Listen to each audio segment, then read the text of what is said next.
3. 성경에 표현된 하나님의 법의 개념인 도덕법으로서 하나님의 안식에 대한 이해.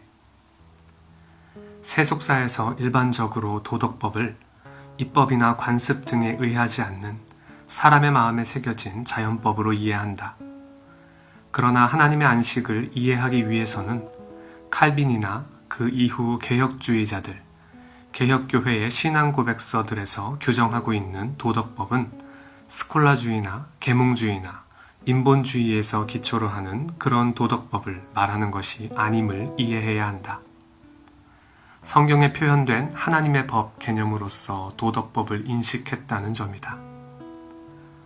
칼빈은 율법을 해석하는 부분과 십계명을 해석하는 부분, 그리고 세상 통치와 관련된 부분에서 도덕법에 대해 정의하고 있다.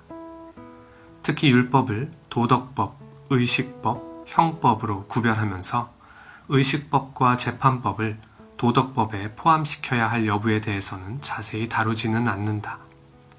하지만 도덕법을 하나님의 영원 불변한 뜻에 따라 모든 족속과 모든 시대의 사람들에게 참되고도 영원한 의의 법칙으로 정의하고 있다. 이런 정의는 창조시 인간의 마음에 주어진 본성에 따른 법도 아니요, 더욱이 타락한 이후에 모든 사람들의 이성에 심어진 도덕법으로 규정하고 있지 않다. 트위스는 칼빈이 정의했던 도덕법보다 더 체계적인 이해를 우리에게 주고 있다. 창조시 사람의 마음에 주어진 의미에서의 도덕법이라기보다는 계시가 주어진 때로부터 성경에 표현된 하나님의 법은 어느 것이나 도덕법으로 이해해야 한다는 것을 강조하였다. 이런 원리들은 웨스트민스터 표준 문서에 정확하게 반영되었다. 이와 같이 개혁주의 내에서 도덕법을 하나님의 영원한 뜻에 따른 그의 계시로서의 개념으로 이해하게 된다면 모세의 율법, 십계명에 국한하여 도덕법을 제한시킬 수 없다. 따라서 트위스는 모세의 율법에 기초한 의식법, 형법, 도덕법이 시초가 아니라 그 전에 이미 아벨의 제사든지 가인의 살인죄에 대한 형벌, 노아에게 피를 먹지 말라고 명한 것, 아브라함에게 명했던 할례 등이 모두 하나님의 영원한 뜻에 따라 계시된 법으로서 도덕법으로 보았다. 모세에게 주어졌던 율법은 칼빈이 이해했던 것처럼 그 시대의 하나님의 경영 방식에 따라 이스라엘을 유아기의 교회로서 훈련하셨던 것으로 율법은 복음의 한 형식으로 이미 하나님의 계시로 주어진 영원한 도덕법으로 이해할 수 있다. 따라서 율법의 제3효용은 이런 도덕법 아래 중생한 신자에게 있어 경건하고 바른 삶을 사는 규범으로서 위치하게 된다. 이런 도덕법에 대한 개념 아래 안식에 대한 이해는 한 날을 의미한다기보다는 하나님의 창조 사역과 관련하여 6일 동안의 창조 후 창조의 완성으로서 주어진 하나님의 안식을 말한다. 마치 안식일주의자들처럼 단순히 7째 날을 안식일로 정하여 지켜야 한다는 주장은 하나님의 안식에 대한 무지로 보아야 할 것이다. 트위스는 안식일 논쟁과 관련하여 6일 후 7일이 아니고 6일과는 구별되는 창조를 완성한 안식으로 이해하였다는 점이다. 7째 날은 하나님의 창조 사역이 즉각적으로 끝났음을 말하며 하나님이 쉬셨다라는 표현은 신인 동형론적인 표현인 것이다. 하나님께서는 피곤하시지도 아니하시며 휴식할 필요도 없으신 분이시다. 타락한 인간은 이런 창조 사역의 완성으로 하나님의 안식의 기쁨과 평강에 참여할 수 없다. 따라서 창조 사역 후 완성으로서 하나님의 안식은 우리에게 앞으로 남아있는 영원한 안식의 상징으로 남아있어 하나님께서 우리를 안식하도록 하시기까지는 아직 하나님의 큰 일이 남아있음을 보며 영원한 안식의 소망을 하나님께 두는 것이다.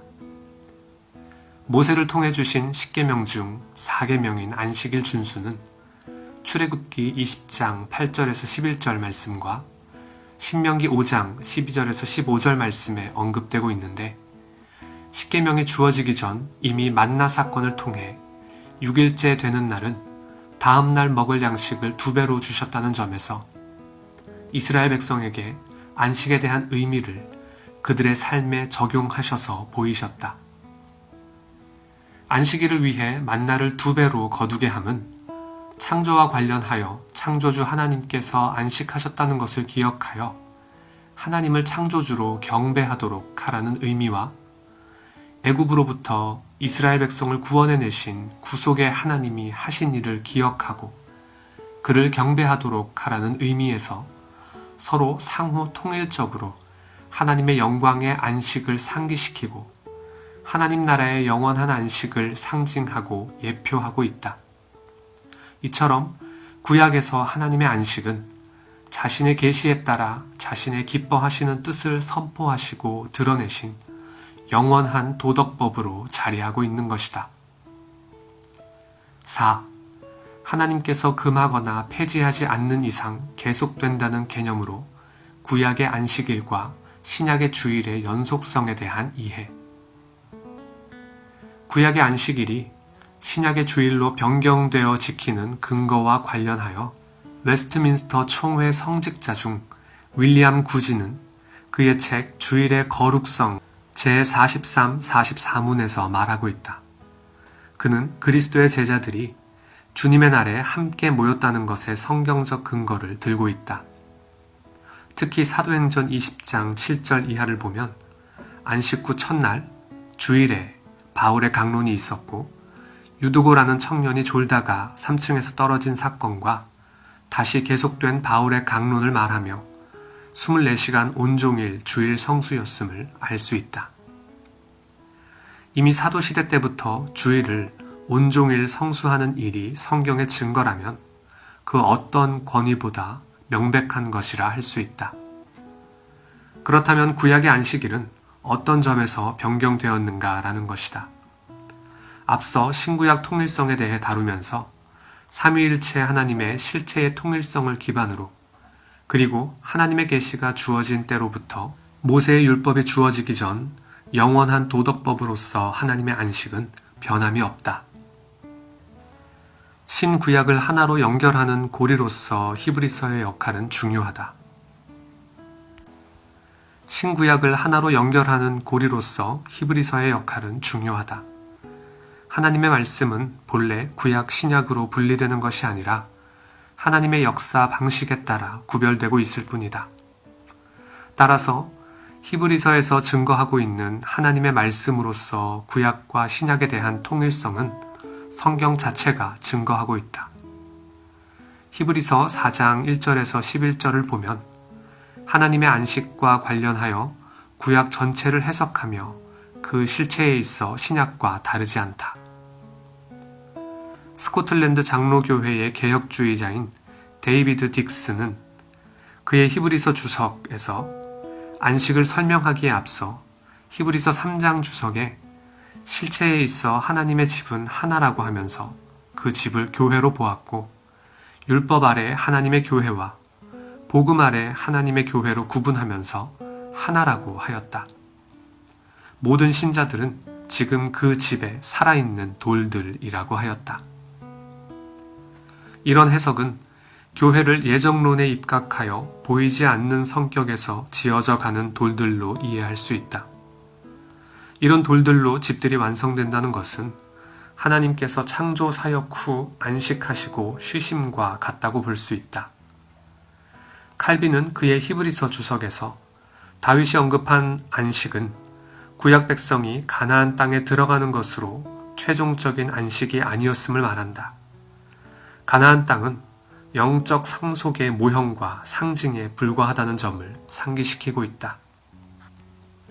딕스는 성경에는 3가지 안식이 있다고 정의하면서 첫째, 하나님의 창조 후 안식, 둘째, 모형적으로 가나안 땅의 안식, 셋째, 영적이며 진정한 하나님의 백성의 안식을 말하고 있다. 계속해서 그는 다윗이 말하는 안식은 가나안 땅에 들어가는 안식을 말하는 것이 아니라고 하였다. 진정한 안식은 모든 하나님의 백성들에게 주어지는 다른 안식인 제3의 안식을 염두에 둔 영적 안식임을 강조하고 있다는 것이다. 특히 칼빈은 히브리서 4장 10절의 주석에서 영원한 안식을 정의하고 있다. 인간의 최고 복은 인간이 하나님을 닮아 그에게까지 이르는 하나님의 안식에 있다는 것이다. 이런 칼빈의 견해는 하나님께서 인간에게 궁극적으로 무엇을 주시기 위함인지 아브라함에게 하신 말씀인 하나님 자신이 최고의 상급과 보상으로서 소개하신 내용과 같은 맥락이다. 이런 점에서 하나님의 안식은 삼위일체 하나님을 기초로 하나님의 기뻐하시는 뜻의 의논에 따른 작정과 예정을 기반으로 그의 백성들, 곧 택한 자의 무리로서 교회를 하나님의 사랑의 대상으로 삼으시고 진정한 복이 무엇인지를 알도록 이 땅의 시간 안에서 친히 이루시는 역사로 생각할 수 있다. 삼위일체 하나님의 한 실체로서 신구약의 통일성에 따라 변함없이 기뻐하시는 뜻과 작정과 그것을 이루기 위해 그리스도 자신까지도 계시의 목적이 아닌 수단으로서 선택의 기초와 택자의 머리와 중보자로서 예정되셨고 죄와 죽음까지도 수단으로 삼으셔서 하나님의 영원한 안식을 소망하도록 하셨다. 5. 맺는 말. 개혁주의 신학에서 확인되는 신구약의 통일성은 계시의 주체와 언약의 주체를 인간론적으로 보지 않고 신론적 차원의 통일성으로 본다. 따라서 하나님의 은혜로운 행위로서의 계시와 그 종결에 따른 기록된 계시로서의 성경은 오직 삼위 하나님을 저자로 갖고 하나님의 동일한 지식을 그 내용으로 삼는 원리와 규범으로 신구약 실체의 통일성을 이룬다. 이런 신구약 실체의 통일성은 삼위일체 하나님은 모든 외적 사역들에 있어 위격적으로 나누거나 분리될 수 없이 한 실체로 통일성을 가진다는 의미다. 그러므로 칼바르티의 기독론적인 신구약 실체의 통일성은 그 자체로서 진리인 신학의 대상이신 하나님과 그에 대한 지식은 물론 성경의 자리를 파괴한다. 역사적으로 안식일과 관련된 논쟁들도 이런 신구약의 통일성의 관점을 어느 선에 두었느냐에 따라 해석이 다르다. 마태복음 5장 17절을 보면 예수님께서 율법을 폐하러 오신 것이 아니라 완전케 하러 오셨다고 하셨다. 이 말씀은 새로운 복음을 지정하시고 세운 것이 아니라 그 실체는 변한 것이 없이 그 시대 방식에 따라 더 명료하게 해석하신 것이다. 예수님께서 그 당시 유대인들이었던 바리새인들과 서기관들의 잘못된 율법에 대한 이해를 바로잡아 해석하셨다는 점이다. 특히 안식일 논쟁과 관련하여 인자는 안식일의 주인이심이라는 점은 어제나 오늘이나 영원토록 동일하시다는 말씀처럼 그리스도는 선택의 기초와 택자의 머리와 중보자로서 예정되어 항상 살아계신 분으로서 어제도 지금도 앞으로도 있으시다. 그런 분으로서 그리스도는 하나님의 영원한 도덕법으로서의 율법, 곧 안식일 준수를 중생된 신자들에게 제3효용으로 철저하게 지켜져야 할 규범과 삶의 원리로서 살도록 인도하시는 분이시다. 칼빈은 히브리서 4장의 안식과 관련된 주석에서 영원한 안식을 향하여 우리의 소망이 있음을 말하고 그 안식에 이르는 데에 따른 인간의 한계를 말함으로써 자기 부정의 삶을 강조하고 있다. 영원한 안식에 이르도록 그리스도의 중보 사역은 언제나 변함없이 택자에게 적용되고 있다는 점에서 그리스도는 안식일의 주인인 것이다. 시대에 따라 죄의 용서와 은혜의 차이가 다르고 구약 성도보다 신약의 성도가 더 우월하다는 식의 성경 해석은 한 실체로서 삼위일체 하나님에 대한 지식의 부요성을 깎아내리는 결과요, 영광을 가리는 일이다. 영국의 종교개혁에 앞장선 존 후커는 안식일 준수와 관련하여 세 가지를 강조하였다. 첫째로, 땅의 노고를 견딜 수 있도록 사람과 짐승에게 주기적인 쉼을 준다는 것. 둘째로, 사람이 스스로 게으르지 않고 세상의 노고로부터 쉬되 하나님의 역사와 은택들을 성찰하고 하나님의 거룩한 말씀을 들으며 병든 자와 가난한 자를 돌보도록 주신 것. 셋째로, 하나님의 백성에게 남아있는 영원한 안식의 예표적인 기능을 한다는 것을 들고 있다. 이런 안식일 준수와 관련된 내용들이 웨스트민스터 총회 성직자들에게 영향을 주었고 웨스트민스터 표준 문서에 반영되는 데 기초가 되었다. 주일 이외에 어떤 다른 특별한 절기를 지키는 것을 철저하게 거절하였던 순수한 퓨리탄들 안에는 바른 안식에 대한 이해와 주일 성수의 삶이 있었다. 내가 주를 바라오니 성실과 정직으로 나를 보호하소서.